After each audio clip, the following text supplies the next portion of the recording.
It's been about a month since I, 46F, found out my husband, 47M, had put a hidden camera in our living room to prove that I am lazy and worthless. It was a small disguised camera hidden inside what looked like a charging block. He stuck one in a living room outlet. We have 3 kids, 16F, 14M, 12F, who all have a bunch of chargers and such, so I did not suspect. The point my husband was trying to prove was that my administrative skills are not up to the super's HHHM standards he, as a high earner, deserves. This all started after a situation where my 12-year-old needed the permission slip signed and forms filled out in order to go on a class trip. I admit that things happened and we missed the submission deadline. I had made a note to fill out the forms on another day since it was a task I needed to be 100% focused on, but it became the start of a new month, and that's when I do most of the shopping and tracking of household bill subscriptions. I do daily cleaning, but we use a service for deep cleaning, landscaping that I had to supervise. Long story short, my 16-year-old calls my husband after picking up her sister up, saying she was crying because she can't go on her trip. My husband drives to the school to beg them to let him fill the forms out in the office, and that they let him. Since it was the same day, I apologized profusely. My husband, who is self-employed as a HVAC technician, laid into me about how he has so many calls a day, but still handles the administrative aspect of his job, communications and bookkeeping. I yell back because his work is concentrated while my work at home has a bunch of moving parts and emotional labor as well,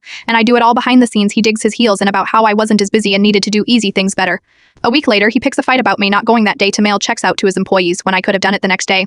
He admits to the camera and starts citing proof of times I was on my phone, and that automatically equals boofing off. I was on my phone researching meals to fit my daughter's dietary restrictions while keeping her healthy as a ballet dancer. I was looking into subscriptions for frozen but healthy meals she and the rest of us could have on the go or at home. The fact he took offense to me occasionally lying down when I was researching, or that I had taken a dawn break before preparing dinner, did it for me. He knew that my days are crazy during the first days of the month, which was when the permission slip debacle happened. I kicked him out of the house. It's been a month and friends have been saying that I am missing the fact there are others out there who would not disregard the things I do to make being high earning possible.